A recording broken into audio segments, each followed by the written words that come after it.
अस्सलाम वालेकुम नाजरीन, सच न्यूज़ नेटवर्क देख रहे हैं आप और आपके साथ मैं लोहन इनाम साहब के साथ एक फ्रॉड कहेगा या स्कैम कहेगा हुआ है। लगातार 4 सालों से HDF बैंक यानी श्रीनगर की तरफ से उनको कॉल आ रही है कि जनाब आपने लोन निकाला हुआ है 9,000 का, लेकिन इनाम साहब का कहना है कि लगातार 4 सालों से हम इनको यही कह रहे हैं कि जनाब हमने कोई लोन वोन नहीं निकाला है। क्योंकि सबसे पहले बात उन्होंने ये बताई कि बांडीपुरा के अंदर हमारा एक ही अकाउंट जो है वो खुला हुआ है, वो भी TP बैंक के अंदर एक खाता खोला हुआ है, उसके बगैर हमने कोई खाता श्रीनगर के अंदर नहीं खोला गया है। तो लोन किस तरीके से आप बोल रहे हो कि आपका लोन है? उनको बताया जा रहा है कि 9,000 आपका लोन है और आप इसकी भरपाई कर। लगातार उनकी कॉल आ रही है, एक लड़की उनको कॉल कर रही है और आज भी उन्होंने उस आया था, लेकिन जब उसने ये सवाल पूछा कि जनाब हमारी पूरी डिटेल बताएगा किस तरीके का लोन लिया है मैंने और कब लोन लिया है, तो उसने फ़ोन काटा। तो उनका कहना है कि जनाब हमने कोई लोन नहीं किया है, कि इस पे इन्वेस्टिगेशन होनी चाहिए और साइबर पुलिस से खासकर गुजारिश रहेगी इस मसले को आप देखिए और इस पे पूरी तरीके से इन्वेस्टिगेशन कीजिए। और इसी बात पे हमारे साथ हमारे सीनियर साथी बांडीपुरा से इनाम साहब हमारे साथ फोन लाइन पे जुड़ेंगे और उनसे हम बातचीत करेंगे, जाने की कोशिश करेंगे क्या मामला है। जी इनाम साहब, आपसे जाने की कोशिश करेंगे। आपने एक लाइव भी किया था, लगातार 4 सालों से आपको कॉल आ रही है कि जनाब आपने 9,000 लोन निकाला, क्या कुछ मसला है, जरा हमें बताएगा। जी देखिए हमीदुल्लाह साहब, ये दरअसल आप तो जानते ही हैं कि स्कैम डिफरेंट तरीके से होते हैं और होते आए हैं। जी जी, कुछ ऐसा ये भी मुझे खदशा हुआ कि शायद ये एक टाइप का स्कैम है, क्योंकि जब 4 साल से लगातार आपको एक ऐसे नाम के लिए या ऐसी बात के लिए आपको ह्यूमिलेट किया जाएगा या यूं कहें कि आपको तंग किया जाएगा, आपको जबरदस्ती आपके साथ की जाएगी कि आपने लोन लिया हुआ है ऐसे बैंक से, जिस बैंक के साथ ही कंज्यूमर का कस्टमर कोई लेन देन है ही नहीं। जी जी, यही मामला है और 4 साल से मैं इस चीज को झेल रहा हूँ। लेकिन मैंने कई बार HDFC रिकवरी टीम को भी कहा और मैंने HDFC के ब्रांच मैनेजर बांडीपुरा जो इनके हैं उनके जरिए से HDFC के हेड के साथ भी मैंने बात की। मैंने कहा आप जरा अपनी इन्फॉर्मेशन या तो सही करें, ऐसा कोई मामला नहीं है, या फिर आप देखें कि अगर लोन निकला भी है तो वो किसने निकाला है, मैंने तो खुद नहीं निकाला है। तो यही मामला जो है 4 साल से चल रहा है। आज जब मुझे इसमें लगा कि नहीं अब रिपोर्ट करने की जरूरत है, इससे पहले भी इसने मुझे कॉल की, मैंने इसको 2 मिनट होल्ड करने के लिए कहा। 2 मिनट के बाद इसने जब मुझे कॉल की तो मैंने तब तक लाइव स्टार्ट किया और लाइव के दौरान मैंने इनको जब एक्सपोज करने की कोशिश की तो इसने कॉल ड्रॉप की।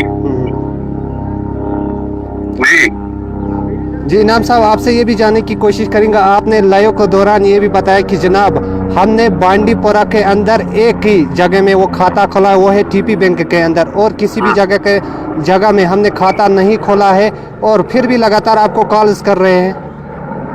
देखिए इस तरह का स्कैम जो है इससे पहले भी बांडीपुरा में हुआ है। मैं अब वो नाम नहीं लेना चाहूंगा कि लोगों के नाम पे खुद बैंक वालों ने, बैंक एम्प्लॉइज ने लोगों के दूसरे ठगों के साथ मिलकर लोगों के नाम लोन जनरेट किए थे, लोन निकाले थे, और वो भी छोटे मोटे अमाउंट नहीं बल्कि लाखों में निकाले थे, और फिर वो टोटल अमाउंट करोड़ों में बनता था।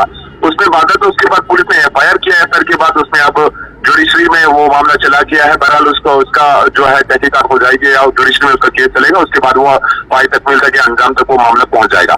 लेकिन जरूरत इस बात की है कि लोगों को इस चीज से हम अवेयर करें, इस तरह के भी स्कैम्स हो सकते हैं, फ्रॉड हो सकते हैं आपके साथ, कि आपके नाम का लोन निकाला जाएगा लेकिन आपको पता भी नहीं होगा। कुछ ऐसा ही मामला मेरे अपने साथ पेश आया है, तो लिहाजा मैंने ये आज रिपोर्ट खुद कैरी किया, अपना ही रिपोर्ट मैंने कैरी किया। और मैं तमाम लोगों से आपके माध्यम से ये गुजारिश करना चाहूंगा या आपके जरिए से ये गुजारिश करना चाहूंगा कि आप अवेयर रहें। इस तरह के हरकत सकनात होते हैं, इस तरह के भी फ्रॉड्स होते हैं, स्कैम्स होते हैं कि आपके नाम का लोन कहीं पर भी निकला होगा, बाद में 1 साल 2 साल 3 साल के बाद आपसे कहा जाएगा कि आपके नाम का लोन है, वो आप लोन की भरपाई करें। आप अलर्ट रहें, अवेयर रहें इन चीजों को, और अगर ऐसा कोई खर्चा आपको जाहिर होता है नजदीकी पुलिस स्टेशन में या साइबर पुलिस को इस बारे में मुतला करें। इनाम साहब, आपसे भी जानने की कोशिश करेंगे, जब आज ये मसला सामने है उसके बाद आप पुलिस स्टेशन में या कहीं पे कुछ कंप्लेन की आपने? देखिए अभी मैंने कोई पुलिस कंप्लेंट इसमें नहीं की, क्योंकि मैंने इनके बैंक के जितने भी ऑफिसर्स हैं उनके साथ, मेरे साथ 4 साल में उनके साथ बात होती रही है। जी। मैं अभी लीगल एक्शन इनके अगेंस्ट नहीं करना चाहूंगा, हालांकि मैंने इनको बोला भी है कि मैं आपके अगेंस्ट लीगल जाऊंगा। अगर ये अब भी बाज नहीं आते हैं या आप इस तरह से ये तंग करना उससे बाज नहीं आएंगे, definitely I will go legal against them, और मैं बाज़ाब्ता इसमें FIR लॉन्च करवाऊंगा। उसके बाद I will go to judiciary और मैं इनके खिलाफ बाज़ाब्ता तौर पर केस इनके खिलाफ मैं दायर करूंगा। और उसके बाद इन्हें फिर कानूनन जवाब देना पड़ेगा कि आखिर ये क्या मामला है कि अगर किसी बंदे के नाम लोन है और बंदे को पता भी नहीं है और फिर ये किस तरह से रिकवरी कर रहे हैं और ये लोन कैसे निकला है, ये सारा मामला फिर मैं इंशाल्लाह जो है थ्रू लीगल वे करूंगा।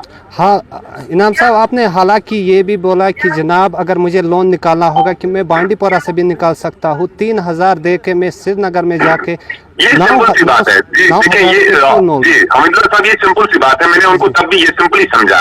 मैंने कहा 9000 का लोन बांडीपुरा का बंदा श्रीनगर में आके क्यों ले ले, उसका तो खर्चा ही 3000 2-3-4 हजार आ जाएगा। तो बोला वो 9000 का लोन है, बांडीपुरा के इतने सारे बैंक है, हमारे जम्मू कश्मीर बैंक काम करता है, हमारा HDFC यहाँ पे ब्रांच। और सुने, अगर HDFC से ही लेना होता तो वो बंदा या मैं क्या HDFC बांडीपुर से नहीं ले सकता था? HDFC श्रीनगर क्या जाने की जरूरत थी?